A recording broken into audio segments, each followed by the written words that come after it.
पहन लेता है, जो गायत्री साधना में संलग्न हो जाता है, उसे न तो मृत्यु से डर लगता है, न यमराज से डर लगता है, किसी से न रोग से डर लगता है। क्यों नहीं भाई, रोग आया है तो क्यों, कि कबीरदास जी कहते भी तो हैं कि देह धरे का दंड है, सब काहू को हो ये रामा, सब काहू को हो,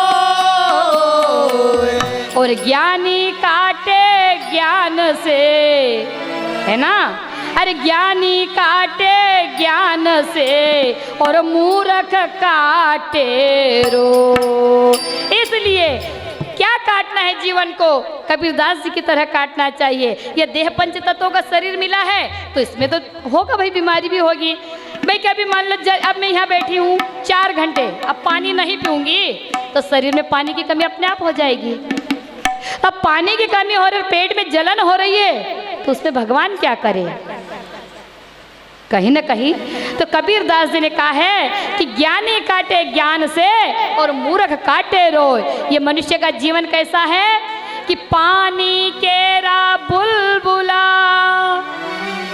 असमानुष की जात रामा, असमानुष की देखत ही छिप जाएगा, जैसे तारा प्रभा।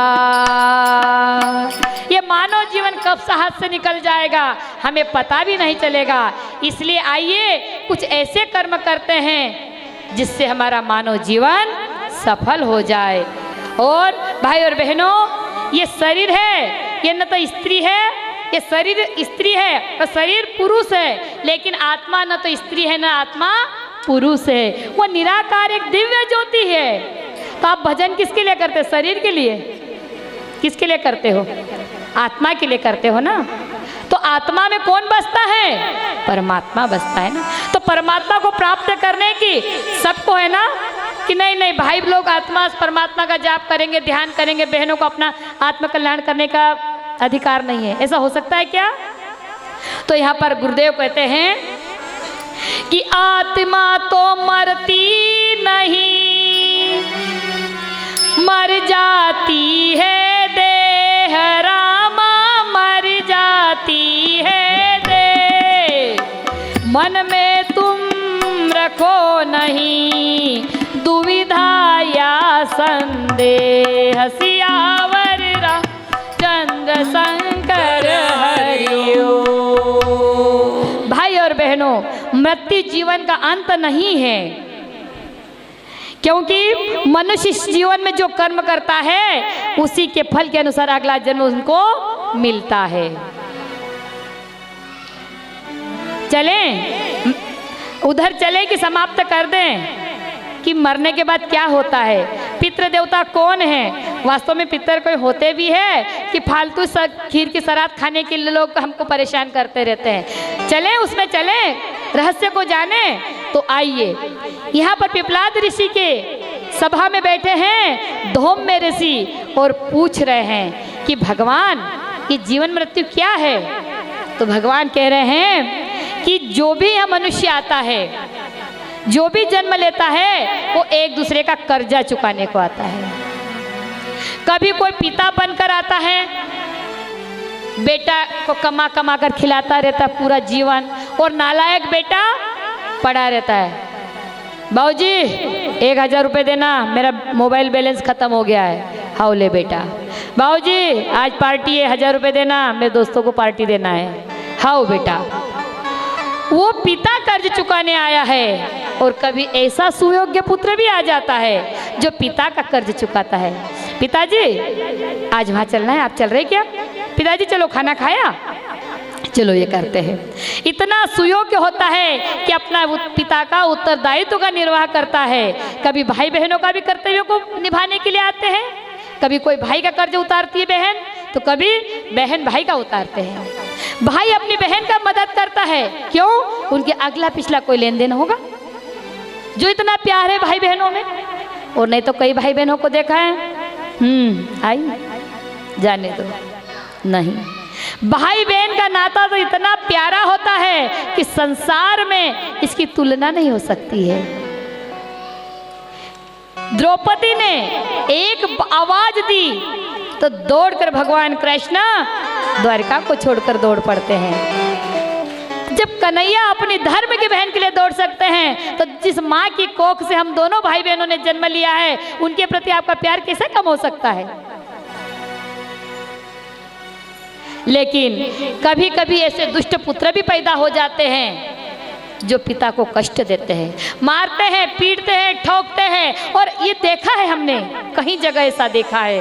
धुंधकारी की कथा सुनी ना आपने, अब हम सिर्फ सुनी है कहेंगे क्योंकि आज 5वां दिन है। हम यदि कथा पूरी कहेंगे तो आज की कथा, भागवत की कथा पूरी धुंधकारी पर भी चली जाएगी।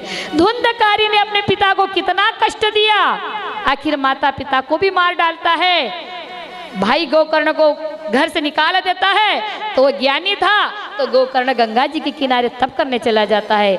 वापस आकर देखते हैं तो माता पिता भी नहीं है, भाई भी नहीं है, धुंधकारी भी मरा हुआ है और वो भी प्रेत बनकर पीपल पे से बोल रहा है, गोकर्ण को सता रहा है। और कहते हैं कि 7 दिन की जब कथा होती है उस 7 दिन की कथा में वो धुंधकारी की भी मुक्ति हो जाती है। तो बहनों, हमारे अंदर भी तो धुंधकारी छिपा हुआ है, कहीं तरह के संदेह है हमारे अंदर धुएं की तरह। ऐसा होता होगा कि नहीं, करे कि नहीं, उसने ये बात कही, उसने वो बात कही। अरे संदेह रूपी दृष्टि में मत चलिए ना, जो गुरु ने ज्ञान दिया उसी पर चलिए। ऐसी बहुत सारी कथाएं आती है बहनों कि कोई कर्ज चुकाने आता है तो कोई कर्ज अपना लेने आता है। तात्पर्य यही है कि संसार में यही लेन देन चलता है, केवल मनुष्य नहीं जानवरों के रूप में भी हमें आना पड़ता है। इसलिए गुरुदेव प्रज्ञा पुराण में कहते हैं कि आप लोग मृत्यु को एक तरह की गहरी नींद मानिए, और जो गहरी नींद में सोता है सुबह उठकर अपने कर्म से लग जाता है।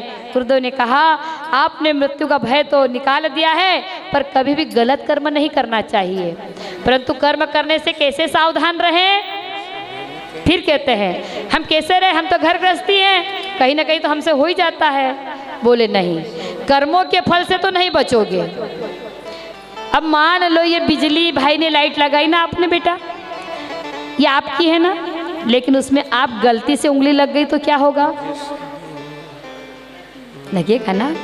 तो आप कैसे भी हो कि कर्म प्रधान विश्व करी राखा, जो जस करही सो तस फल चाखा। तो इसलिए हमें कैसे कर्म करना चाहिए, जैसे कर्म करोगे वैसे तो आशा रहेगी कि जो जैसी करनी करे वैसे ही फल पाए रामा, वैसे ही फल। बोए पेड़ बबूल के तो अमुआ कहाँ से पाए। अरे उसकी बहू को देखो, उसकी सास का कितना ध्यान रखती है, और एक हमारी है देखो तो बहन जी जब बहू आई थी वो भी ऐसे ही आई थी, अपने माता पिता का आंगन छोड़कर आई थी, अपने माता पिता का प्यार छोड़कर आई थी, बचपन की गलियां छोड़कर आपके दरवाजे सपने सजाकर आई थी। पर माँ तूने उसे कभी माँ का ताना दिया, तेरी माँ ने क्या सिखाया, कभी पिता का ताना दिया, तेरे पिता को यही था समझ में आया। कब तूने उसके मन में कड़वाहट बो दी, अब बीज तो बोबड़ा के बो दिए आपने। ने कहे अरे देखो वो भी पेड़ है, वो भी पेड़ है, देखो उसकी बहू कितनी सेवा कर रही, उसका बेटा कितना अच्छा है। तो बहन कहीं न कहीं कर्मों की गति चूक गई हो, अब हम क्या करें। तो इसलिए कहते हैं कि अपने कर्मों के फल हमें यही भुगतने पड़ते हैं, और अपने कर्मों के फल से कभी नहीं बचोगे। आपसे जो भी पाप हुआ, कहते हैं अरे भागवत जी की कथा हम सुन ले, प्रज्ञा पुराण सुन ले, सब पाप दूर हो जाएंगे। सुनने से हो सकते क्या? चलो सभी मुंह खोल के रखना। अब सुनने से आपके पेट में एक मिठाई आ रही है, गुलाब जामुन गुलाब जामुन गुलाब जामुन, 1 पाव गुलाब जामुन का मावा, उसमें 10 चम्मच मैदा घी और तलना है, चाशनी में डालना है, गुलाब जामुन बन गए, खा लीजिए। भर गया पेट? यदि सुनने से पेट भर जाता है तो आज हम भंडारे की जगह सब मिठाइयों का भंडारा कर देते हैं। उमा जी जी, निर्मला जी, आज हम सब वही करते हैं। कर दे क्या? सुनने से नहीं, उसे कर्म में उतारने से कर्म में हमारा होगा उद्धार। और अपने कर्मों के फल से हम कभी नहीं बचते हैं। एक बार क्या होता है, यमराज ऋषि भी अपने कर्मों के फल से नहीं बचे हैं, तो फिर हम कैसे बचेंगे? मांडव ऋषि को सूली पर लटकाया हुआ था। ध्यान से सुनना ये कहानी, ये सती सांडली की है। यहाँ पर भी नारी की गरिमा को बखाना गया। बहनों, मैं कौन कौन सी बात बताऊं? हरि अनंत, हरि कथा अनंता, अनंत कथाएं हैं परमात्मा की, नारी की गरिमा की। लेकिन आप भाग्यशाली नारियां हो जो यहाँ पर श्रवण करने के लिए आई हो, चिंतन में और चरित्र में उतारने के लिए तत्पर हो, संकल्प लेने के लिए आई हो। बहनों, तो मांडव ऋषि थे, उनको पर सूली पर लटका दिया गया था और सूली पर उसे बड़ा ही कष्ट हुआ।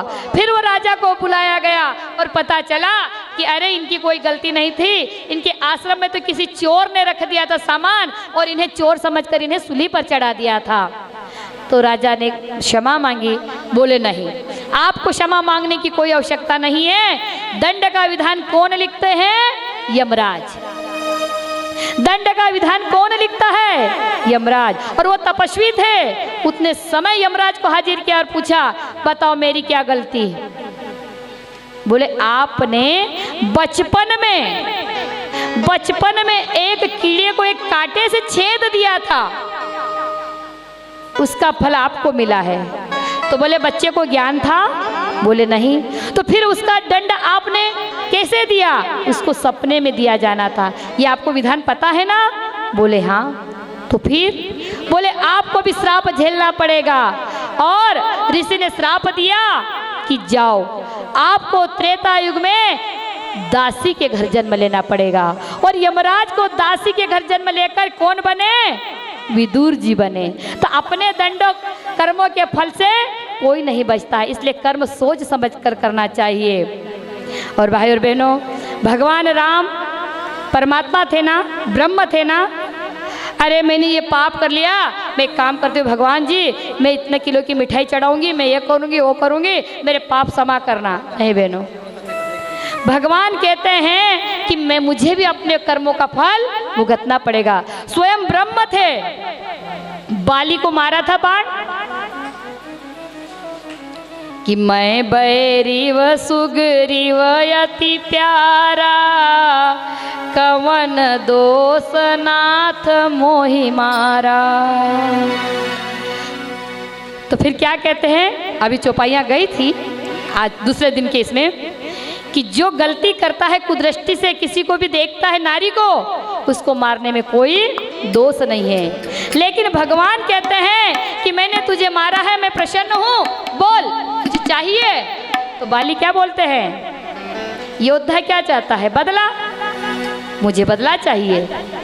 और जो बाण मारा था वो बाण द्वापर युग तक धरा हुआ रहा। वही बाली बहेलिया बनता है, शिकारी बनता है, जंगल का भील बनता है, और द्वापर युग में भगवान कृष्ण को वही तीर से मारता है। तो अपने कर्मों के फल से कोई नहीं बचता। स्वयं ब्रह्म नहीं बचे तो? अच्छा ये बताइए, भगवान राम के पिता कौन थे? दशरथ जी थे ना, ब्रह्म के पिता थे ना। अरे वहाँ तुम करो, वहाँ अपने कोर्ट में अपने जज साहब अपने ससुर है, सब बचा लेंगे। अरे वकील है ना, वो अपना साला है, सब बचा लेंगे। करो कर्म। बहनों, कर्मों के फल से स्वयं ब्रह्म भी अपने पिता को नहीं बचा पाते। यदि ऐसा होता तो श्रवण कुमार को जो राजा दशरथ का बाण लगा था, जानबूझकर मारा था क्या? मारा था क्या? नहीं ना, भूलवश लगा था ना। लेकिन कर्म का फल उन्हें भुगतना पड़ा। और अंत समय उनका क्या श्राप था कि जैसे मैं अपने पुत्र के विलोह में, पिछों में प्राण त्याग रहे हैं, वैसे हे राजा आपको भी छोड़ना पड़ेगा। और कहते हैं कि संगति करना तो संतों की ही करना, गधों की मत करना। क्यों? कि संत के श्राप भी वरदान बन जाते हैं बहनों। उस समय राजा दशरथ को पता था कि कहाँ मेरी औलाद है, मेरे घर तो कोई संतान ही नहीं है, मैं मरूंगा कैसे। लेकिन संत के श्राप भी आशीर्वाद बन जाते हैं, इसलिए हमेशा संगति करना, अच्छे लोगों की करना, सत्संगति में रहना। सत्संग से बड़ा कोई भी पुण्य कार्य नहीं है, पर सत्संग ऐसा होना कि जिसमें आपका भी कल्याण हो और समाज का भी कल्याण हो। तो राजा दशरथ के कर्म सामने आए और राम राम राम कहते हुए राजा दशरथ को देह छोड़ना पड़ी। कर्मों के फल से न बचोगे, कर्मों के फल से न बचोगे, कर्मों के फल से न। पूर्व जन्म के कर्म भी अभी हमें काटना पड़ता है, इसलिए कहते हैं ऐसे कर्म करो कि अंतमति सो गति। अच्छा भाई और बहनों, मुझे ये बताइए कि कोई दादाजी माँ का अंतिम समय आता है तो मोहल्ले की बहनें भाई लोग दौड़ दौड़ के थे, जाओ जाओ पंडित जी को बुला के लाओ जल्दी जल्दी। बोले क्यों? बोले उनको ना गीता पाठ करवाना है। फिर रिश्तेदार भी खबर लेने आ जाते हैं, क्या हुआ? अरे उनको तो गीता पाठ सुना दिया। तो एक बात बताओ, गीता पाठ सुनाने से होता है क्या? ये कोई ने कभी सोचा है क्या? करते आ रहे हम भी करते आ रहे हैं, इसके अलावा कुछ हुआ क्या? कभी सोचा है? क्योंकि अंतमति सो गति, अंत समय में जैसे कानों में शब्द सुनाई पड़ते हैं वैसे ही बुद्धि हमारी स्थिर हो जाती है और उस समय में वही गति को व्यक्ति प्राप्त करता है, उसी गति को प्राप्त करता है। इसलिए हमें चाहिए कि हमारी बुद्धि को किधर ले जाए? सद्मार्ग की ओर ले जाए। एक बात क्या हुआ, सोम शर्मा नाम का एक ब्राह्मण था। सोम शर्मा नाम का ब्राह्मण था, बड़ा ही दयालु, दानशील, व्रती, संयमी, हर तरह से। लेकिन कहते हैं ना वृद्धावस्था सबको आती है। एक दिन अपने आंगन में नीम के पेड़ के नीचे खटिया डालकर सो रहे थे। इतने में क्या होता है कि कुछ दुष्ट लोगों की टोली आई और आकर उपद्रव मचाने लगी, गांव को लूटने लगी, परेशान करने लगी और देखते देखते पूरे गांव को तहस नहस कर दिया। और तहस नहस करने पर क्या होता है, विचारवान चिंतन करने लगते हैं। इसीलिए तो कहते हैं कि देखना सुनना बहुत समझ कर, क्योंकि जिसमें ज्ञान नहीं होता है ना वो तो इधर सुना उधर जय राम जी की कर देता है, लेकिन जो चिंतनशील प्राणी होता है उसका चिंतन चलने लग जाता है। तो सोम शर्मा नाम का ब्राह्मण जो दानी था, कर्मशील था, बड़ा संयमी था, चिंतन करने लगा, देखो कैसे हैं ये लोग, कैसे लोगों को मारा पीटा काटा, घर उजाड़ दिए, बच्चों को तक नहीं छोड़ा, नारियों को नहीं छोड़ा। इस प्रकार से दुष्ट लोगों का ध्यान करते करते करते उनकी मृत्यु हो जाती है। और भाई और बहनों, अगले जन्म में वही व्यक्ति क्या बनता है? प्रहलाद के पिता बनते हैं, प्रहलाद के पिता बनते हैं, क्योंकि उसकी मति कहाँ पहुंच गई थी? दुष्ट प्रवृत्ति के लोगों में, तो उसे दैत्य बनना पड़ा। और एक अजामिल पापी का सभी बहनें गाना तो भजन गाती है ना, और आपके सब भजन में अजामिल पापी जरूर आता है। मीरा का नाम आएगा तो तुलसी का आएगा तो अजामिल पापी का भी आएगा। आपने अजामिल पापी को तारा, अजामिल पापी को तारा, प्रभु हमको क्यों मारा, है ना। लेकिन अजामिल था कौन? अजामिल वो दुष्ट प्रवृत्ति का व्यक्ति था कि उसके घर में कोई भी यदि आ जाए, किसी क्यों आया था, किस लिए आया था, क्या कहने आया था, किसी को दरवाजे पर नहीं टिकने देता था। तो एक बार क्या होता है, देव योग से अजामिल कई गांव गया हुआ था और कुछ संत आ गए हरिद्वार के भाई लोग जैसे कि जी जन्म शताब्दी आ रही माता जी की और अखंड ज्योति की, और सबको साधनाएं करना है, हर घर से 10-10 माला होना चाहिए, या तो एक जन 10 माला करे, नहीं तो पति पत्नी मिलकर भी 5-5 माला करे, उसका संकल्प ले लें। इस प्रकार से समझाने आ गए। वो बहन ने कहा, भैया आप हरिद्वार से आए हो, आपको भूख लगी होगी। हाँ जी बहुत दूर से हम आ तो रहे, करते करते भूख तो लग गई है, तो एक काम करो आप खाना खा लो। उसने कहा ठीक है बहन जी। खाना खाने बैठ जाते हैं और खाना खाया, 4 निवाले 5 निवाले पेट में गए। जीजी बहुत अच्छा खाना बना है। तो संत लोग तृप्त हो जाते हैं। इतनी देर में अजामिल आ जाता है और अजामिल जैसे ही आता है तो उसको गुस्सा आया, लेकिन कहते हैं कि अपनी कमाई होती है उसे दान में देना चाहिए। पर दान कहाँ जाना चाहिए? जहाँ जिसकी आवश्यकता हो सदुपयोग में जाना चाहिए। नहीं तो पता चला हमारा दान और कहीं पार्टियां चल रही है, हमने तो दे दिया। तो जैसे ही वो तृप्त होते हैं तो उसके मन में दया आ जाती है कि चलो अब ये खा रहे तो इनको खा लेने देता हूँ, नहीं तो उस दिन का अजामिल होता तो वहीं से भगा देता, खाते हो को उठा देता। लेकिन उसे मन में दया आ जाती है। खाना खाया, अब भाई लोग सहज सरल, भैया जय राम जी की, जय राम जी की। अब उसने कहा खा तो लिया, हाँ जय राम जी का प्रस्ताव नापो। अरे नहीं नहीं, एक बात तो सुनो। अब अजामिल का तो खून खोल रहा था, लेकिन फिर भी उसका अन्न संतों के पेट में चला गया, उसकी कमाई संतों के पेट में चली गई। इसके कारण उसका मन में थोड़ी सी दया आ गई। इसलिए बहनों, दान देने में, अपनी पति की कमाई को दान देने में कभी कंजूसी मत करना, क्योंकि दान से अपने पति की कमाई पवित्र होती है, अपने बेटे की कमाई पवित्र होती है। ये काम कौन करता है? महिलाएं करती हैं। लेकिन अधिकतर बहनों को देखा है, लाए हैं ये साड़ी, चल लेकर रखी लो, ये घर में की चिवा चल ही दो। क्यों पाप की गठरियां बांध रही हो? मरोगी जब तो वो साड़ियां भी नहीं जलाते। आजकल कहते पर्यावरण दूषित होता है। जिसके लिए जो साड़ी आई उसी को वो दो ना। कहाँ ऊपर से आए थे, मुट्ठी बांध के आए थे ना, हाथ पसारे जाएंगे। मत बांधो ऐसी गठरिया, धन का सदुपयोग करो। जाते जाते वो कहते हैं कि देखो भाई, आप घर का अन्न खाया, एक काम करना। बोले क्या? कि आपके घर जो भी संतान होगी ना, बेटा होगा, उसका नाम नारायण रख देना। अच्छा जाओ, नारायणी रखूंगा, जाओ। और कहते हैं जब छोटे बेटे पे सबसे ज्यादा लाड होता है माता पिता का, क्यों दादाजी? सही है ना?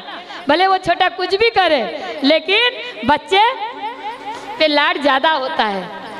तो हर समय ओ मेरा नारायण, ओ मेरा नारायण, नारायण नारायण करके इतना हंसता मुस्कुराता रहता था कि भूल जाता था कि ये नारायण का नाम किसका है। और एक दिन गति होती है, मृत्यु सामने आ जाती है, यम के दूत सामने खड़े हो जाते हैं, क्योंकि अंत समय में यम के दर्शन नहीं हो, पर यदि कठोर कर्म रहेंगे, दुष्ट कर्म होंगे, तो यमराज तो दर्शन देंगे। तो वो डरने लगा, ऐसा यूं तो क्या बोलता है कि मुझे मेरा बेटा बचा लेगा। नारायण दौड़, नारायण दौड़, नारायण दौड़, और करुणा के भाव से नारायण नारायण पुकार रहा है। तो वहां पर भगवान विष्णु के पार्षद आकर प्रकट हो जाते हैं। तो अंतमति सोगति, अंत समय में नारायण नारायण नारायण पुकारा तो भगवान के पार्षद आ गए। तो यदि आप जन्म भर गायत्री मंत्र का जाप करोगे तो अंत समय में माँ भगवती आएगी कि नहीं आएगी? हंस पर चढ़कर आ जाएगी और कहेगी मेरी बेटियां, मेरे बच्चे मुझे पुकार रहे हैं। इसलिए अंतमति सोगति होती है। और बहनों, हमारे कर्मों के फल को भुगतना ही पड़ता है। जी आप तो गायत्री मंत्र की माला को कह रहे हैं, लेकिन हम तो कितने दिन से कर रहे हैं, पर जब से हम माला करने गए बैठे हैं ना, हमारे परिवार में तो लड़ाई झगड़े। अरे कई बहनों ने मुझे कहा जी जब से गायत्री जी की माला करने लगे नहीं, पहले तो लड़ाई ना नहीं होता, हम तो लड़ाई मारा करूँ, खूब गुस्सो करे। हाँ बेटा, होगा भी ना। जब दूध को रखते हो चूल्हे पर, गर्मी मिलती है तभी उफान आती ना, पर गर्मी नहीं मिले तो उसी में रहेगी, और तभी जाकर माखन बनता है। तो बहनों, जब हमारे पिछले जन्म के जो कर्म होते हैं वो सब आड़े आ जाते हैं, वो आकर खड़े हो जाते हैं। एक माधवाचार्य जी थे, 12 वर्ष तक गायत्री साधना करी। कितने वर्ष तक?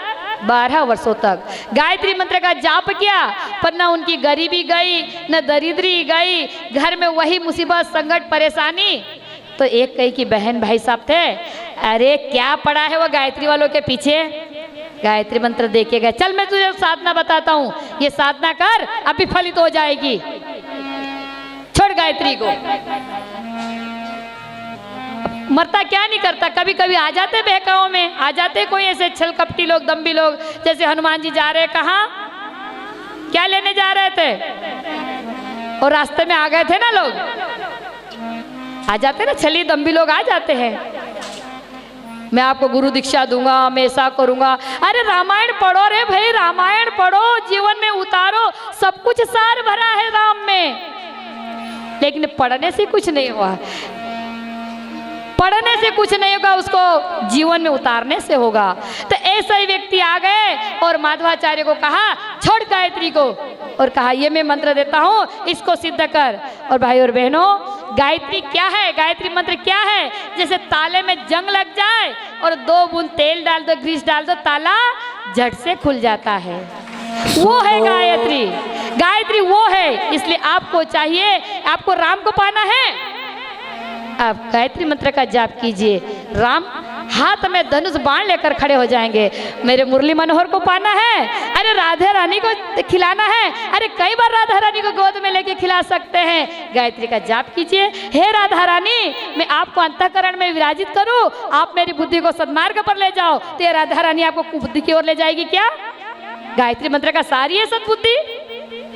तो जैसे ही वो जाप करने लगते हैं माधवाचार्य, 3 दिन में तो वो भैरव बाबा प्रकट हो जाते हैं और कहते मांग, वरदान मांग।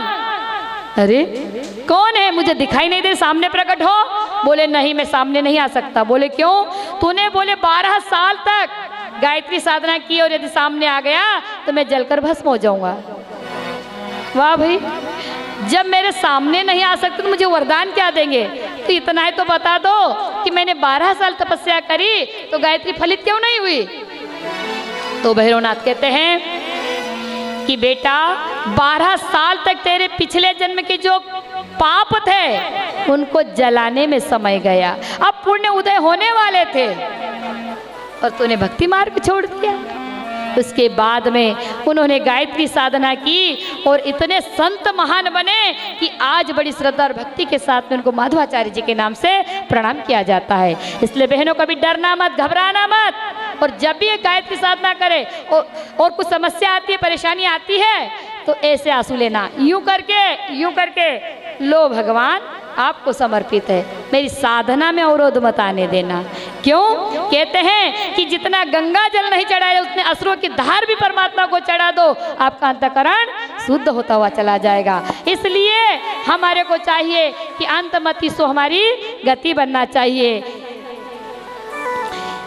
आइए, उसके बाद में फिर प्रश्न पूछती है एक जीजी खड़ी होगी, 6 गांव माखन की कि बोरगांव की पूछेगी? खड़े होके पूछो प्रश्न। क्या पूछ रही है जीजी? कि जीजी ये बताओ कि गुरु माता पिता या बंधु सका परलोक गमन पर जाते हैं, परलोक गमन कर जाते, संबंध बना रहता उनसे वो पूज्य पितर कहलाते हैं।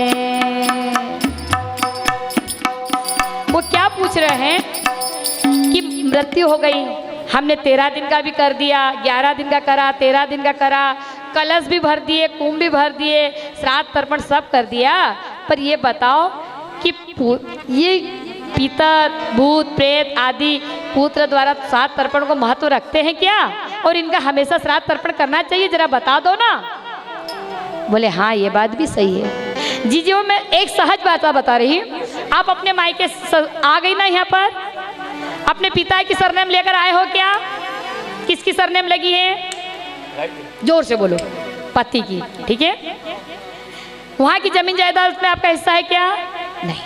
यहाँ पर 100 एकड़ 200 एकड़ 300 एकड़, ठीक है। आपके पति डॉक्टर है और आपको टेबलेट पैरासीटामोल की वो भी नहीं आती, स्प्लिंग भी नहीं आती, लेकिन आपको क्या कहते हैं? डॉक्टर नहीं भाई, है ना? ठीक है। यहाँ पूरी जमीन जायदाद सबके अधिकारी आप बन गई हो, वहाँ सब छोड़ आए हो, वहाँ आपका कोई संसार नहीं है, कुछ नहीं है।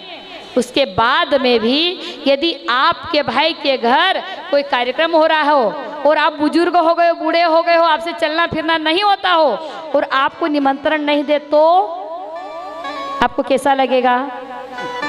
आपका तो नया संसार बस गया ना, आपने दूसरा जन्म ले लिया ना, ले लिया ना।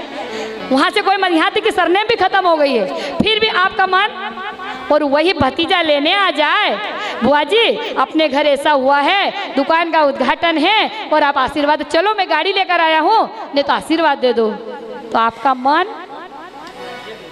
बस वही बात आती है। इसलिए इन पितरों का सदा करो सम्मान, रामा सदा करो सम्मान, रामा सदा करो सम्मान। उनकी तृप्ति के लिए, हमारे पूर्वजों की, हमारे पितरों की, उनकी तृप्ति के लिए करो श्राद्ध और दान। तो जी हम तो हमारे पितरों को गया जी गए थे, वहाँ छोड़ आए वृद्धाश्रम में, अब छोड़ आए उनको, और काय को यहाँ बुलाए, भूत बन के आ जाएंगे। बहनों, अंधविश्वासों में नहीं, किसी ने कहा और अपने मान लिया। जैसे आप लोगों का तीर्थ कौन सा है, तीर्थ यात्रा करने जाते हो ना, बद्रीनाथ, केदारनाथ, रामेश्वरम, द्वारिका जी, जगन्नाथपुरी, ये आपका तीर्थ है ना। वैसे पितरों का तीर्थ क्या है, क्या है, गया जी। तो यदि पितरों को गया जी का तीर्थ कराते तो कोई बहुत बड़ा आपने काम कर दिया क्या? आप अब तीर्थ जाते हो तो वापस आते हो कि नहीं? वहां पूजा कराए फिर घर आके पूजा करते हो कि नहीं? तो मनुष्यों का तीर्थ 4 धाम है, तो पितरों का तीर्थ गया जी है। इसलिए आप लोगों से निवेदन है कि जब भी हमारे पितरों की पुण्यतिथि आए, श्रद्धा भक्ति से धूप दीप दान करिए और उनको याद करिए कि आज ये नहीं होते तो हम नहीं होते। हमारी परंपरा में, हमारी संस्कृति में सबसे पहले पितृ पूजन होता है। ये हमारे पास हमारी ब्राह्मण बहनें बैठी हुई है। बहनों, आप लोग 16 सोमवार का उद्यापन भी करते हैं। जब पूजन करवाया जाता है तो पूजन होता है ना, पितृ पूजन होता है ना, उसके बाद में आपका भोलेनाथ का पूजन होता है। हमारी परंपरा थी कि सबसे पहले निमंत्रण दिया जाता था, शादी ब्याह में पितरों को निमंत्रण दिया जाता था। लेकिन दुर्भाग्य की गति देखिए कि आज सबको निमंत्रण दिया जा रहा है, देश विदेश न जाने कहां कहां दिया जाता है, लेकिन पितरों के नाम से 4 चावल नहीं छोड़े जाते। और आपके घर मुसीबत परेशानी आती है तो फिर कहते हम क्या करें? कहते गुरु रूठ जाए, भगवान रूठ जाए तो गुरु मना सकता है, और गुरु रूठ जाए तो पितृ देवता मना सकते हैं। इसलिए कभी पितरों का अपमान मत करिए। श्रद्धा और भक्ति से यहाँ तक कहा है कि आपके घर कुछ भी नहीं हो, आपके घर कुछ नहीं हो, आपको धूप डालने के लिए घी नहीं हो, गुड़ नहीं हो, शक्कर नहीं हो, अगरबत्ती नहीं हो, तो खेत में जाना और थोड़ी सी घास निकाल कर लाना और गाय माता को देना और कहना, हे पितृ देवताओं, आज मेरे पास कुछ भी नहीं है, ये आप ग्रहण कर लीजिए, मैं श्रद्धा और भक्ति के साथ दे रहा हूँ। पर उस दिन अपनी पुण्यतिथि नहीं भूलिएगा। भाई और बहनों, पितरों की तो पूजन जितना भी हो, आइए देव ऋषि की वाणी में आप लोगों से बात कर रहे संवाद की साधकों। भारतीय संस्कृति में पितर, देव, श्राद्ध, तर्पण इत्यादि का बड़ा महत्व है। मृत्यु के पश्चात जीव का संबंध अपने परिवार के लोगों से बना रहता है। ध्यान से सुनिएगा। उनकी सद्भावनाएं संतान को मिलती है तथा संतान को श्राद्ध समर्पित करने का अवसर मिलता है। इसी को पितरों का श्राद्ध तर्पण कहते हैं। शास्त्रों के अनुसार पितर वो है जो पिछला शरीर तो छोड़ चुके हैं किंतु अगला शरीर प्राप्त नहीं कर सके, उनके लिए प्रति श्रद्धा समर्पण को ही श्राद्ध तर्पण कहते हैं। श्राद्ध संस्कार में सबसे पहले देव पूजन किया जाता है, देव पूजन का तर्पण होता है। उसके बाद में पंच यज्ञ का विधान होता है। ब्रह्म यज्ञ, देव यज्ञ, भूत यज्ञ, पितृ यज्ञ एवं मनुष्य यज्ञ होता है। और गुरुदेव ने आप लोगों को कितनी सहज सरल रास्ता बताया है कि बेटा इसमें बैठ सीधे ही पहुंच जाओगे अपने स्थान पर। रोज सुबह 5 बलिवेश्य अग्नि को समर्पित करिए, आपको ये 5 यज्ञ पूरे हो रहे हैं। ये किसमें कहा है? गरुड़ पुराण में लिखा है कि ब्रह्म यज्ञ, देव यज्ञ, भूत यज्ञ, पितृ यज्ञ, मनुष्य यज्ञ। तो हम पहली आहुति क्या डालते हैं? ओम भूर्भुवः स्वः तत्सवितुर्वरेण्यं भर्गो देवस्य धीमहि धियो यो न प्रचोदयात् स्वाहा इदं ब्राह्मणेभ्यो इदं न मम। ये पंचबली वैसे जो हमें बताया गया है 5 आहुतियों का, भाई और बहनों, ये गुरुदेव ने कोई अलग से नहीं संस्कृति बनाई है। ये गुरुदेव ने वो कहा है कि घृत घृत सब मैंने काढ़ लियो, छाछ पियो कोई। हे नैष्ठिक साधको, आपको मैंने घी निकाल कर दे दिया है, उस घी को आप ले लीजिए। अब भटको मत कि ये छाछ को कहाँ करूँ क्या करूँ। आप लोगों को जो नियम बताए हैं सहज और सरल, उसको जीवन में उतारिए, आपका जीवन भी सहज बनेगा और सरल बनेगा। और आपको पता है जी ये सब हमको नहीं आता, तर्पण श्राद्ध करते नहीं आता है। तो बहनों कहते हैं घर में बैठकर माला करने से 10 गुना पुण्य, गौशाला में करे तो 100 गुना पुण्य, किसी नदी तालाब सरोवर के पास जाकर पुण्य स्थली में जाकर करते हैं 1000 गुना पुण्य। और शक्तिपीठ जहाँ माँ भगवती शक्ति विराजमान हो वहाँ जाकर यदि हम श्राद्ध तर्पण कर्म करते हैं कहीं अनंत गुना पुण्य मिलता है। और आपके गांव में शक्तिपीठ विराजमान है। ये शक्तिपीठ या कहीं साधनाएं गुरुदेव ने की, अपनी शक्ति का अंश दिया है, तप का अंश दिया है, माँ शक्ति विराजमान है। और इनके सानिध्य में यदि हम सर्वपितृ अमावस्या के दिन अपने पूर्वजों का तर्पण करते हैं तो हमारे पूर्वज पितृलोक में बड़े ही आनंद से जीवन बिताते हैं। तो आप लोगों को ये चाहिए, यदि आप लोगों को मन में हो कि हमें भी हमारे पितरों के तर्पण करना है तो जी हमारा घर तो उनका छुट्टी नहीं है, वो तो नहीं आ सकते। तो माँ ने कष्ट नारी को जन्म दिया, बेटी को जन्म दिया, तब फूल खिलते रहे, आहा मेरे को बेटी हो गई, कोई कष्ट नहीं हुआ। और बेटे को जन्म दिया जब, आहा मैंने जन्म दिया। अरे 9 महीने बेटी को भी गर्भ में रखा है और 9 महीने बेटे को भी रखा है। नर और नारी एक समान है, एक पुत्र 10 वृक्षों के समान और एक बेटी 100 पुत्रों के समान। एक बेटी 100 पुत्रों के समान होती है। आप अपने मन का संशय दूर कीजिए और आपका मन करे कि नहीं हमें भी हमारे पितरों को, हमारे पूर्वज, तो जी हमारे तो माँ बाप बैठे हैं। अरे हमारे पूर्वज कौन हैं कि रघुकुल रीत सदा चली आई, प्राण जाय पर वचन न जाय। हम वो सूर्यवंशी है, वहां से हमारे पितृलोक पैदा है। कितने हो गए बताओ, त्रेता युग के, द्वापर युग के, कल युग के। अभी तो कभी हम किसी बहन को खड़ा होकर पूछे कि बेटा तेरे पितामह का नाम बता तो, और बहू को पूछे तो बहुओं को तो याद भी नहीं है। बेटा होना क्यों हमारी कुल परंपरा को, अरे उसे अपने पितामह का नहीं दादा परदादा का नाम नहीं याद है। तो बेटियां भी श्राद्ध तर्पण कर सकती हैं और बेटे भी कर सकते हैं, कोई बड़ी बात नहीं है। तो आप लोग जरूर सर्वपितृ अमावस्या के दिन यहाँ पर शक्तिपीठ पर आए और श्राद्ध तर्पण करें। इसलिए आप लोगों से नम्र निवेदन है कि जो लोग श्राद्ध तर्पण करते हैं, अपने पूर्वजों के निमित्त दान धर्म करते हैं, वो स्वयं तो यश के भागी बनते ही हैं और अपने पितरों को भी यश के भागी बनाते हैं। इसलिए अपने जीते जी माता पिता की सेवा करना, जीते जी उनकी सेवा में कोई कमी मत होने देना। मरने के बाद श्राद्ध तर्पण होगा नहीं होगा किसने नहीं देखा है, लेकिन आज क्या हो रहा है कि जियत पिता से दंगम दंगा और मर जाए उसके बाद में उसको पहुंचाते हैं गंगा। तो जितना भी हो सके जीते जी सेवा कर लेना और अपने परिवार को सद्मार्ग पर ले जाने के लिए पितरों का आशीर्वाद लेना चाहिए। इसलिए पितरों की मुक्ति के खातिर हमें क्या करना चाहिए, क्या करना चाहिए? पितरों की मुक्ति के खातिर जो तर्पण श्राद्ध किया जाता है, जो तर्पण श्राद्ध की जाता है, भोजन धन अन्न वस्त्र आदि जो कुछ दान दिया जाता है, तो किसको देना चाहिए ये दान? यदि दिया जाए सत्पात्रों को, जो उसके सुयोग है, जिसके वो अधिकारी हैं, वो बड़े प्रसन्न हो जाते हैं, वो बड़े प्रसन्न वरदान कुपात्रों को देकर उनका गुस्सा बढ़ाते हैं।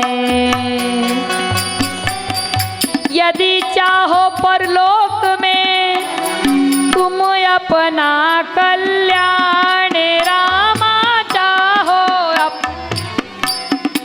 तो पितरों की संपदा करो लोकहित दान। अपनी पितरों की जो संपदा होती है पूर्वजों की, उसको लोकहित में दान कर देना चाहिए। बहन बेटियां भी करती है। आप कहेंगे जीजी नहीं हमने तो कोई नहीं करा, क्यों? माता जी क्या पहनती थी? ये झुमकी, ये टाप्स, ये कंगन, ये चूड़ियाँ बहुएं रखती है। क्या बोलती है? इस पर किसका अधिकार है? नहीं, अपना अधिकार नहीं है। बहन बेटियों को दे दो, अपन नहीं रखते, है ना। अपने पूर्वज जो रख के जाते हैं, जिस पर हमारा अधिकार है वो तो ठीक है, पर उनकी संपदा को अच्छे कामों में भी लगाना चाहिए। यदि हम नहीं लगाते हैं तो पितृ हमारे खुश नहीं होते हैं। अभी जो मैंने कहा ना कि बेटा और बेटी दोनों श्राद्ध कर्म कर सकते हैं, तो यहाँ प्रश्न ही पूछ रहे हैं कि आपने कहा गुरुवर कि श्राद्ध तर्पण करना चाहिए, पर जिसका पुत्र नहीं हो उसको गति मिलेगी कि नहीं? धौम्य ऋषि का प्रश्न है। तो यहाँ पर कह रहे हैं कि बेटा और बेटी एक समान होते हैं। है पुत्र और कन्या समान, दोनों श्राद्ध के अधिकारी है, दोनों श्राद्ध के। मतभेद भाव रखो उनमें, यह आत्मा न नर है ना नारी है। दोनों है फूल एक डाली के। आपके अगर बेटा भी और बेटी भी, बताओ कौन बुरा लगता है? बेटी को 4 चाटे रोज लगाती हो? नहीं ना।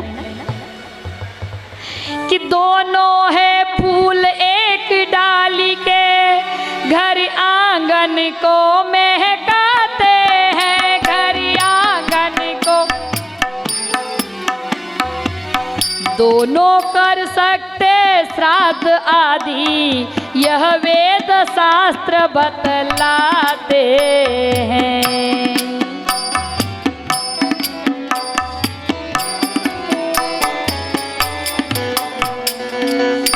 इसीलिए कहते हैं कि सुयोग्य कन्या 10 पुत्रों के बराबर होती है, और अयोग्य पुत्र होता है तो पूरे कुल को कलंकित कर देता है। माता पिता के लोक और परलोक दोनों बिगड़ जाते हैं। सुयोग कन्या दोनों कुलों को तारती है, का उद्धार करती है। रावण कितना विद्वान था, कितना बलशाली था, कितने नाती पोती कभी एक एक कोर कभी खिलाते रावण को, तो बेचारे को अजरण हो जाता श्राद्ध में, है ना। लेकिन यह कितना बढ़िया कहा है, 1 लाख पूत, कितने? 1 लाख, 1 लाख पूत 1.25 लाख नाती, जाके घर में दिया न बाती। राम सिया राम सिया राम जय जय राम, राम सिया राम जय जय राम सिया राम। मंगल भवन अमंगल हारी, द्रवहु सुदशरथ अजीर बिहारी। राम सिया राम जय जय राम, राम सिया राम जय राम। इसलिए बेटा बेटी में फर्क मत करिए। सीता थी जो दोनों कुल को तारती है, दोनों कुलों की राज दुलारी कहलाती है। इसका इतिहास भी साक्षी है। आप देखिए जी, ये तो त्रेता युग में पता नहीं सीता थी कि नहीं, हमने तो नहीं देखा। तो चलो आइए, झांसी की रानी को तो देखा है ना, झांसी की रानी को तो सबने देखा है ना, कोई ज्यादा समय नहीं बीता है। दुर्गावती को, अहिल्याबाई को, कुंती, सावित्री, कितने ऐसे नाम हैं कि जिन बेटियों ने अपने कुल को तारा है, देश की इतिहास की गौरव गरिमा को बढ़ाया है। इसलिए बेटियों को कम मत ताको। लेकिन बेटियों, एक बात जरूर है, माताओं, अपनी बेटियों को सीलवान बनाना, गुणवान बनाना, धर्मवान बनाना, उन्हें चरित्रवान बनाना। हम ये नहीं कहते कि आपकी बेटी को मोटरसाइकिल चलाना मत सिखाओ, आपकी बच्चियों को, बहू बेटियों को साइकिल, मोटरसाइकिल, कार, यहाँ तक कि हवाई जहाज भी चलाते आना चाहिए। आपको बेटी को मात्र सरिया चमचा हिलाते नहीं आना चाहिए, आपको बेटी को कलम चलाने के साथ साथ में बंदूक की गोली भी चलाते आना चाहिए। बेटियों को इतना विद्वान बनाओ, पर बेटियों से इतना कहना, बेटियां, जब हम लोग निकले, आपका भारत देश निकले, तो गर्व से सिर ऊंचा हो जाए, न कि नीचा हो। ऐसे कर्म मत करना बेटियों। अपनी बेटियों को इतना सीलवान बनाना, इतना गौरववान बनाना, क्योंकि सील व्रत सबसे बड़ा और सब रत्नन की खान। इससे बड़ा कोई धर्म नहीं है, इससे बड़ा कोई व्रत नहीं है। आपसे हरताली का व्रत हो या ना हो, इसका कोई ये गलत अर्थ मत लगाना कि जी व्यासपीठ से मना कर रहे हैं कि व्रत उपवास मत करना। लेकिन ये व्रत हो या ना हो, लेकिन जिसने सील व्रत का पालन कर लिया, वो संसार में सबसे बड़ा व्रती होता है। इससे सभी रत्नों का खान होता है। इसलिए अपनी बेटियों को, अपनी बहुओं को, स्वयं को लज्जावान बनना है। तो लज्जावान का मतलब होता है कि मर्यादाओं को पालेंगे और वर्जनाओं से बचेंगे। जो वर्जित आचरण है वो जीवन में नहीं उतारेंगे। बस यही तो मांग रहा है प्रज्ञा पुराण। और गायत्री परिवार क्या कह रहा है बताओ? कितनी बहनें आई है 5 दिन की प्रज्ञा पुराण में? आपकी कोई पूजा पाठ छुड़वाई हमने? आपका कोई मंत्र बदलवाया क्या? ऐसा कहा कि ये मंत्र नहीं जपना, वो मंत्र वो होता है, वो बताया क्या? हमने क्या कहा? प्रज्ञा पुराण ने क्या कहा कि अपनी संस्कृति को पहचानो। हमारी संस्कृति हमारी शान है, हमारी कुल और गौरव गरिमा है। इसलिए बेटी और भाइयों, यदि संस्कृति जिंदा है, भारतीय संस्कृति जिंदा है, तो हम सब जिंदा हैं। बच्चे खुश रहेंगे, युवा खुश रहेंगे, बुजुर्ग खुश रहेंगे, पितर खुश रहेंगे। इसलिए बेटा और बेटियों में भेद नहीं करें और दोनों को बढ़ने की आगे आप लोग जरूर व्यवस्था बनाएं। पिता पुत्र में समा रहा, यह आत्मा अक्षय है। एक बीज ही सो उपजाता, सृष्टा बड़ा सदैव है। इसलिए ऐसे कर्म करके जाना तो पीछे 1000 लोग खड़े हो जाए। गुरुदेव ने ऐसे कर्म किए तो करोड़ों में लोग उनकी राह पर चलने को तैयार हो गए। हम लोग भी ऐसे कर्म करें। प्रज्ञा पुराण का उद्देश्य यही है। आइए अपने मन में थोड़ा सा भाव करें, कीर्तन करें, गायत्री मंत्र का 11 बार सस्वर जाप करते हैं। उसके बाद में गुरुदेव से आपकी प्रार्थना करेंगे, हे गुरुदेव, ये 5 दिनों का पुण्य हमारा क्या है और हम आपको क्या आश्वासन देकर जाएंगे। उसके बाद में हमारे भाई लोग यहाँ पर एक बहुत ही बड़ा भव्य कार्यक्रम रखा है जिसको कहते हैं दीपदान। दानों में दान, दीपदान। तो दीपक का दान क्यों? सोने का, चांदी का, पित्तल का, लोहे का? अरे बहनों, दीपदान का महत्व नहीं समझे। दीपक क्या करता है? प्रकाश देता है, उजाला देता है। आप भी दीपक बनो और समाज को प्रकाश दो, उजाला दो। इसका नाम दीपदान होता है। स्टील के दिए दे दे तो क्या हो रहा है उससे? किसके घर में कमी है? तो आइए हम कमर सीधी करें, आंखें बंद, भाव करें कि गुरुदेव आपके ऊपर अमृत वर्षा बरसा रहे हैं, आपके सिर पर हाथ हैं और गायत्री मंत्र का गुरु मंत्र आपके जीवन में उतर रहा है 11 बार। ओम भूर्भुवस्वः तत्सवितुर्वरेण्यं भर्गो देवस्य धीमहि धियो यो नः प्रचोदयात्। ओम भूर्भुवस्वः तत्सवितुर्वरेण्यं भर्गो देवस्य धीमहि धियो यो नः प्रचोदयात्। ओम भूर्भुवस्वः तत्सवितुर्वरेण्यं भर्गो देवस्य धीमहि धियो यो नः प्रचोदयात्। ओम भूर्भुवस्वः तत्सवितुर्वरेण्यं भर्गो देवस्य धीमहि धियो यो नः प्रचोदयात्।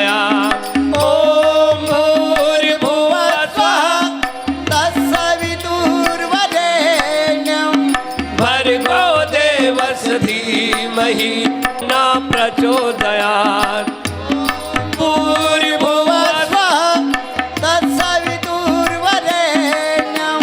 भर्गो देवस्य धीमहि धियो यो न प्रचोदयात् ॐ भूर्भुवस्वः तत्सवितुर्वरेण्यं भर्गो देवस्य धीमहि धियो यो न प्रचोदयात् ॐ भूर्भुवस्वः तत्सवितुर्वरेण्यं भर्गो देवस्य धीमहि धियो यो न प्रचोदयात् ॐ भूर्भुवस्वः। वंदनीय माता जी, आद्य शक्ति वेद माता, देव माता, विश्व माता के सानिध्य में संकल्प लेते हैं। हम नियमित उपासना करेंगे। 1 माला, 2 माला, 3 माला से लगाकर 27 माला तक का हम जप करेंगे। हमारे पास जितनी श्रद्धा है उतना हम जरूर उपासना करेंगे। समय समय पर समय दान करेंगे, अंश दान करेंगे, क्योंकि जो जीवन को महत्वपूर्ण है वो क्या है? समय दान और अंशदान। फिर उसके बाद में नए उपासक बनाएंगे। बहनों, नए पौधे हम नहीं लगाएंगे। अब आम के बगीचे क्यों खत्म हो गए? कलमी आम क्यों खा रहे हो आप? बताओ क्या कारण है? क्योंकि हमने नए पेड़ नहीं लगाए। आज दादा लोग ही यहाँ पर क्यों आए हैं? नए बच्चे क्यों नहीं आए? हम नए पेड़ लगाना भूल गए हैं। तो हम नए उपासक बनाएंगे। तो किसके माध्यम से बनाएंगे? बाल संस्कार शाला के माध्यम से बनाएंगे। बहनों, बाल संस्कार शाला इतनी प्यारी होती है। बड़ा पेड़ मत लो, आपको छोटे से छोटा पेड़ लेना है। जो बच्चा बड़ी मुश्किल से 5 से 7 साल का बच्चा है उससे लगाकर 11 साल 12 साल तक के बच्चों की बाल संस्कार शाला लगाओ, उनको बिठाओ। आप वैभव लक्ष्मी का उपवास करती हो ना, समय पर पूजा करते हो ना, सूर्य अस्त हो रहा है, मेरा पूजा का समय हो, कहीं दुनिया से भाग कर आ जाती हो तो बाल संस्कार शाला को भी माँ का पूजन मान लो। आप बाल संस्कार शाला लगाओ और बच्चों को 24 बार गायत्री मंत्र का उपासक बना दो। 5 बार मंत्र लेखन और 24 बार गायत्री मंत्र की पूछ ध्यान, बस। इससे ज़्यादा आपको कुछ नहीं करना है, आपको नए उपासक बनाना है। बहनों, यदि हमने नया बगीचा नहीं लगाया तो पुराना बगीचा कब तक फल देगा और फिर हमारे बच्चे संस्कार विहीन हो जाएंगे। इसलिए बाल संस्कार शाला लगाएंगे। उसके बाद में संस्कारों पर जोर देंगे। कोई भी बहू बेटी बगैर संस्कार के बच्चे को जन्म नहीं दे। आपको पता है, जब अभियान चलाया सरकार ने कि पोलियो को इस देश से दूर भगाना है और अभियान चला, बताइए अब कोई बच्चे विकलांग पैदा हो रहे क्या? पोलियो अभियान चलाया तो हम सभी संकल्प ले कि समाज में, मानव मात्र के समाज में मनुष्य जन्म जिसका भी हो, बगैर पुंसन संस्कार से कोई जन्म नहीं ले। ये अभियान चला दे। और कौन चलाएगा? आप बहनें चला दो। बहनें करेगी, ये सबसे सरल काम है। उनके घर जाइए और उनसे मिलिए। दीदी, हमने सुना है आपकी बेटी बहु गर्भवती है, आइए हम पुंसन संस्कार करा दें। इसमें कुछ भी नहीं लगेगा। 5 दीपक हम हमारे घर से ले आएंगे, थोड़ी सी खीर बना लेना आप, और आपके घर वो भी नहीं हो तो हम बना देंगे। दीप यज्ञ के माध्यम से, यज्ञ के माध्यम से बच्चों में संस्कार, पुंसन संस्कार करवाइए, उनका नामकरण संस्कार करवाइए। उनके संस्कारों में आप लोगों को जन्म दिवस संस्कार को भी शामिल करना है। आजकल बच्चे क्या समझते पता है?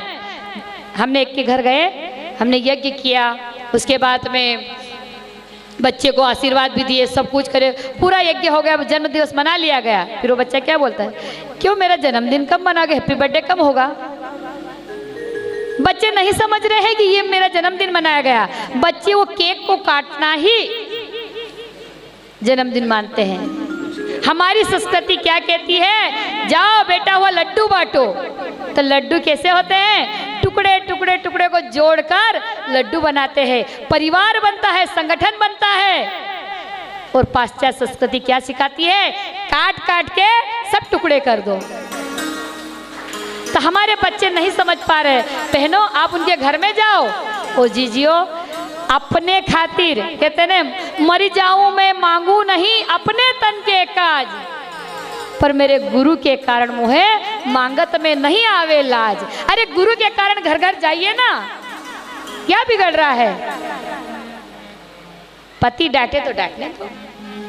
और उन बहनों से कह रही हूँ जो 40 पार कर चुकी है, 50 में है, 55 में है, फिर भी देखती कि मेरी बहू ने सब्जी ज्यादा तो न बनाई। अरे जान दे रे, क्या काम में आएगी? भाई लोग भी बच्चों की गृहस्थी में हस्तक्षेप करते ही रहते हैं, मत करिए। तो आप संस्कारों को जीवित करें, संस्कारों पर जोर दें, जाएं और उन्हें संस्कारों से जोड़ें। परंपराओं की तुलना में विवेकपूर्ण कार्य करें, ये सही है या गलत है। अंधविश्वास और रूढ़िवादियों को तोड़ें और तुड़वाएं। वृक्षारोपण के कार्य करें, अधिक से अधिक वृक्ष लगाएं। यदि आपके घर खेत है, बाड़ी है, बगीचा है, आप वृक्षारोपण करें। नहीं तो जहां वृक्षारोपण हो रहे हैं वहां जाकर अपना अंशदान देकर आए कि हमारे तरफ से ये पेड़ लगे, और उसको देखने भी जाएं। और मंडल बनाएं, सब जगह मंडल बनाना है, गांव गांव में, घर घर में। वृद्ध दादा आप भी अपने बराबर के मंडल बनाएं। जी हमारे तो आप कोई सुनता नहीं, कहाँ हमारा बराबरी का बठिया है। कोई बात नहीं, जो है उनके साथ तालमेल बिठाए, मंडल बनाकर तालमेल बिठाकर काम करें। वरिष्ठों का सम्मान करना है, मंडल तो बन जाते हैं। एक जगह हम मंडल बनाकर आए, युवा बेटियों का बनाया, और जो बहनें वरिष्ठ थी तो युवा बेटियों का मंडल क्या कहता है पता है? हमको तो बता दिया है कि आप अपना काम करो, इनको आप छोड़ोगे की। अब समझ नहीं पाए, छोड़ने का मतलब उन्होंने कहा है इनसे दौड़ धाप नहीं होती है, बाहर नहीं दौड़ जाते हैं, तो इनको छोड़ो कि भाई ठीक है दादाजी आपकी व्यवस्था ये करना है, पर उनका सम्मान तो दो, उन्हें सलाह तो लो कि दादाजी हम वो कार्यक्रम करवाने जा रहे हैं, वो कार्यक्रम हो रहा है अपने क्षेत्र में, जरा प्रार्थना करना ना गुरुजी से, आप चल सकते हो क्या? आप चलो तो आप भी चलो हमारे साथ में। सलाह लो और सम्मान दो, वरिष्ठों का सम्मान करो। महिला मंडल जब भी चलेंगे, युवा मंडल जब भी चलेंगे। यदि हमने सलाह और सम्मान का क्रम हटा दिया, भाई और बहनों, गुरुदेव ने कहा ये हमारा इसी पर तो टिका हुआ है। गांव गांव भक्ति फेरी लगाओ। भक्ति फेरी का मतलब पता है? 5 बहनें निकले गांव से जो वरिष्ठ हैं, चलो आज हम कोड़ा डीड को चुनते हैं, घर घर जाकर हम गुरुदेव की बात बताएंगे। इसका नाम होता है भक्ति फेरी। अपना टिफिन साथ में ले चलो, फिर दूसरे गांव में अगले अमावस वहां जाएंगे, अगली पूर्णिमा वहां पर जाएंगे। ऐसी भक्ति फेरियां लगाएं, घर घर अलग जगह, गाँव की स्कूलों में जाकर बच्चों के साथ बैठे। अभी मैं अपनी बात बताऊंगी, अब गुरुजों से बात कर रही हूँ। मैं, मेरे देवर के बच्चा है यहाँ पर केलारी में, मुंदी के पास, उसकी बेटी का जन्म दिवस था। अब जन्म दिवस मनाया, भाई मैं एक रोज आगे चली गई, यज्ञ किया, बच्ची का जन्म दिवस मनाया, सब कुछ करा, हो गया।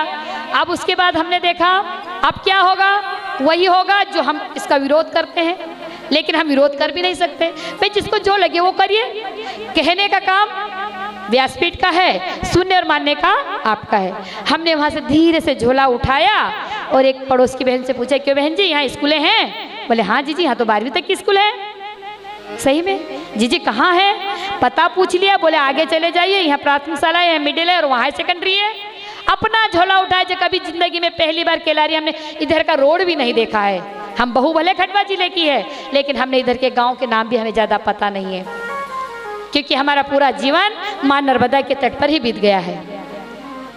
जाकर हम प्राथमिक शाला में गए, वहाँ बात बताई, बड़े खुश हुए और बच्चों को 5 बार गायत्री मंत्र। बाद में फोन आया था सर का, बोले दीदी अब जब से बोल के गए हैं बच्चे रोज नियम से 5 बार गायत्री मंत्र बोलते हैं।